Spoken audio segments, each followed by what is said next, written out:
Gusto nyo bang makilala ang inyong business, kumita, sumikat at maging patok online or TV? Get more customers and grow your business. Advertise now. From the studios of Litter News Philippines, Errol Dakame of Tamaong Asset.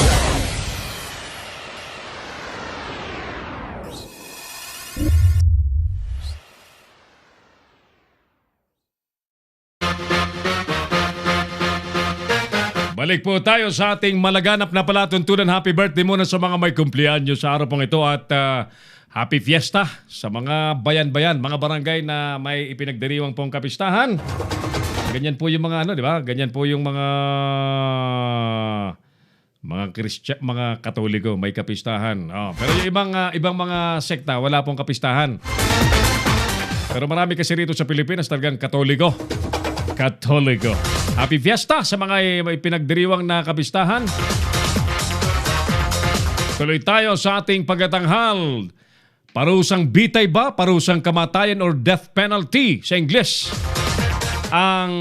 O hindi, ang susi para matigil na po ang illegal na droga sa ating bansa. Sabi ni Mike Francisco, yes.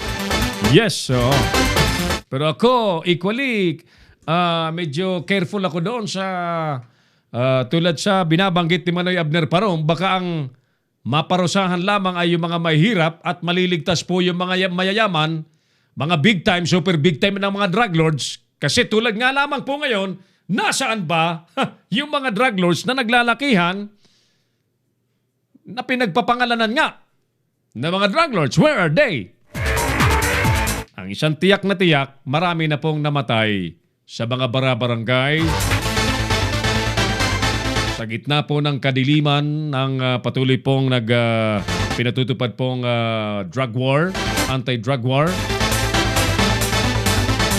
You still remember, meron pong listahan ang gobyerno na inilabas bago po mag-eleksyon, di po ba? I'm sure naalala po ninyo, may mga politikong inilista at tinawag pong narco-politician. Where are they? Where are they? At isa pang tiyak na bagay, ang mga mahihirap na maakusahan, wala pong kakayahang umupa, magbayad po ng abogado para po sila ipagtanggol. Hindi kayo may pagtanggol ang kanilang sarili.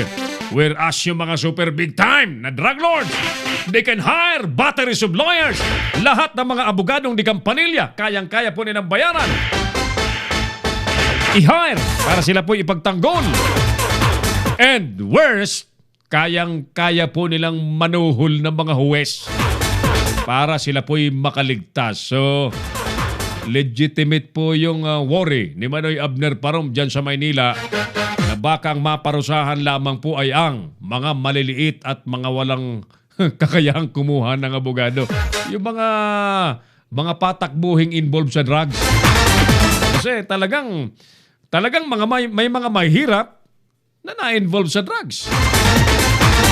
Pag tinanong mo, ay kasi wala akong trabaho, dito po ako napunta. Yan namang rason na yan kasi, hindi yan papasa sa amin. Yung dahilan na yan kasi walang trabaho, kasi may sakit ang anak, lahat ng mga ganyang palusot po nang na-involve sa drugs, hindi po yan sa amin papasa. Di po ba? Sapagkat marami na pong nagpatunay, mga taong may disabilities, walang kamay, walang paa. Di po ba? But they can do a livelihood na legitimate, na legal. Hindi po illegal. Welcome po tayong lahat sa diskusyon sa hapon pong ito. 0927-494-2175 at 0949736500 ang ating telepono. At ilike niyo po ang ating FB page ng Leader News Philippines. At mag-comment, i-share at i-follow po natin para mas marami pong makakaalam sa mga nangyayari sa ating bansa. Isang bagong balita, siyempre, na pinagmamalaki ng Malacanang napakataas ng rating ulit ng Pangulong Duterte. Bagamat marami pong naiinis sa Pangulo, ay lalo namang tumitindi ang rating, approval rating ng Presidente. Kaya nga't magtataka kayo, no? maraming bumabatikos, lalo namang tumataas ang ratings. Meaning, marami namang may gusto. Ayan, maraming may gusto. So, pagka nagkatanungan ng mga nagsisurvey, yan ang lalabas. Nga lang, may mga tropa ho, may mga grupo, may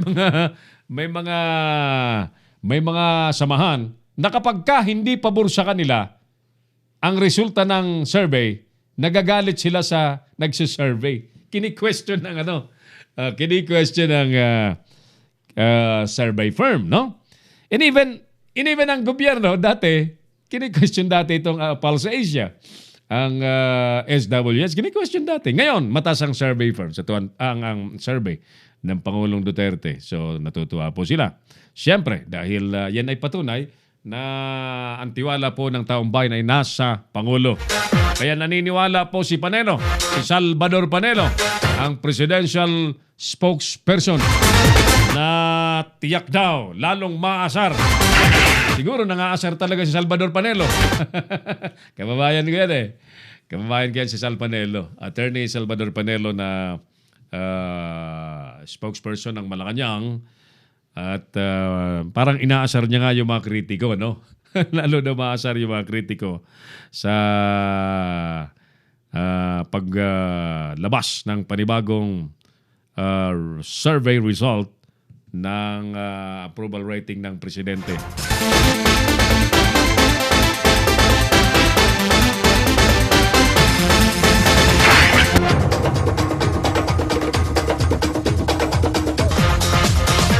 Sabi naman po, sagot naman ni Juan Magdalena sa ating tanong sa bayan na death penalty ba o hindi ang susi para mawakasan na po ang problema sa droga sa ating bansa o ng droga sa ating bansa. Sabi ni Juan Magdalena, mga suki, killing the body is not the answer. Wisdom is the key for change and realize that material things can't satisfy us like drugs, money, and fame. Understand our real identity as a spiritual soul. Spark of God and happiness can only be found in loving God and not with drugs. Get high with God, not with drugs. Ayan. Yan naman po ang sagot ni Juan Magdalena. Juan Magdalena, thank you. Jundel Rosario, thank you. Abner Parom, thank you. Robert Mendoza, thank you, thank you. Kayo po, ano po ang inyong masasabi? Quincy Joel V. Kahilig, sir, dyan sa Quezon City. Ano ang opinion ng taong bayan po dyan? By the way, kumusta ang bagong mayor sa Quezon City? Joy Belmonte. Magaling ba? Magaling ba ang namamahala sa Quezon City? Kasi kung talagang magaling ang mga bagong namamahala, nakapagpapakita na ng kahit pagpapakitang gilas lamang. Sa mga bagong mayor sa Metro Manila, ang nagpakitang gilas in his first week in the office ay ang mayor ng Maynila. Isko Moreno. Ang kanyang chief of staff ay yung ating kasama sa pamamahayag, ang dating station manager po ng DCRH na si Cesar Chavez. Si dating USEC Cesar Chavez ng DOTR. Magaling yan. Magaling ang mamang yan. Napaka epektibo na maglingkod, no? Kaya ang mga sinasamahan niyan talagang nagiging magaling din. So, napakapalad ni Isko. Nakasama niya si Kuya Cesar Chavez. Sabi ni Quincy Joel V. Kahilig, hindi susi ang death penalty habang namamayagpag ang baluktot na justice system. Palagay ko yan tinutumbok dito ni Quincy Joel ay yung corrupt na justice system. Kasi kung ang mga lilitis sa kaso, especially drugs, na balak talagang lagyan ng parusang kamatayan, mga corrupt. Mga corrupt na piskal, corrupt na prosecutors, corrupt na huwes, At sa pinakamataas, justices, ano ang aasahan po natin pagka ganyan? Di po ba? Di distorted na hustisya. Long time ago, marami na pong nananawagan na bago tayo magpatupad daw ng death penalty, ayusin muna natin ang justice system. Tiyakin na hindi corrupt ang ating justice system. Tiyakin na hindi bulok ang ating hustisya. Bulok as in hindi nabibili ang mga huwes. Hindi nagagamitan ng pera, hindi nasisilaw ng pera. Alam niyo ho ang wisdom kung bakit si Lady Justice, nakita niyo yung simbolo ng justice, di ba? Isang babaeng may espada at may timbangan. Yung kanyang mata may piring. Yan. So, do you imagine the wisdom of having a symbol and a statue like that, a lady with a sword and a scale na may piring? Sapagkat ang ibig sabihin niyan, siya ay huhusga ng wala pong kinikilingan, wala pong ikinukonsidera kundi ang mga totoong ebidensya. At higit sa lahat, may piring ang mata para hindi masilaw sa suhol. Ganun hindi masilaw. Yun po ang ibig sabihin ng niyan piring. Pakikinggan yung mga totoong ebidensya at mga testigo. Yan. Wala na pong iba. Kaya't dito ho sa kampanyang ito ng gobyerno laban sa drugs, napakahalagang papel ang ginagampanan ng maraming sektor dapat dito, including the media. Kasi parang meron ng polisiya na dapat kapag ka nag-operate ang mga pulis, may testigo. Yung iba nga, nananawagan na lagyan ng body cam, yung mga pulis. Para maging matibay ang ebidensya doon sa sinasabi pong mga raid na yan, madalas nauwi po sa ang ending ay may mga tumitimbuang at patay na at mababalitaan natin nananlaban, mga ganun Sir Errol, wala pa yatang pakitang gilas si Mayor Joy. Di pa ramdam dito sa Quezon City. Pakyut pa lang yata. Joke lang. Di siya tulad ng mga kagaya niyang bagitong mayor na sina Bico at Isko na starting their term with their best foot forward. Mabuhay ang Kamao nga Zero. Thank you, Sir Joel, Quincy Joel Kahilig, dyan sa Quezon City. Alam niyo po, ang Quezon City, the biggest city in the country. In terms of the land, and in terms of kasama yan sa mga mayayamang lungsod ng Quezon City. Yan. Bilyon ang bilyon ang budget sa Quezon City. Long time ago, alam ko dyan ang isang konsyehal, may pork barrel din, 40 million a year. O kaya nga, maraming dyan maraming nag-aaway-aaway para magkonsyehal dyan. Mga milyonaryo rin ang tumatakbo.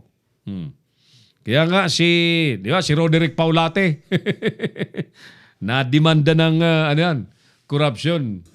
Dahil siguro nasila walang piring yung kanyang mata. Nasilaw sa pork barrel ng mga konsyehal dyan sa Quezon City. Konsyehal pa lang yun. Now, how about the mayor? How about the vice mayor? Quincy, long time ago, ang alam ko dyan sa Quezon City, ang mayor merong intelligence fund na 1 million pesos a day. In short, Quincy, ang mayor dyan sa Quezon City na may 1 million pesos na intelligence fund, pwedeng gumastos ng 1 milyon sa isang araw nang walang resibo at hindi bubuting tingin ng COA. Kung 1 milyon isang araw, di 30 milyones sa isang buwan ang allowed ng batas. Magkano sa isang taon? 30 million times 12 months. Diyos ko po, di ba? 30 million times 12 months, magkano? Kwentahin mo nga, Clarence, yung 10 months, 300 million. Plus 60 million, 360 million. In short, mga kaibigan, sa intelligence fund pa lamang, ang mayor sa Quezon City nagkakamal na po ng 360 million pesos a year. Wala pong mga commission yan sa project. Ha? Wala pa. Intelligence funds pa lamang.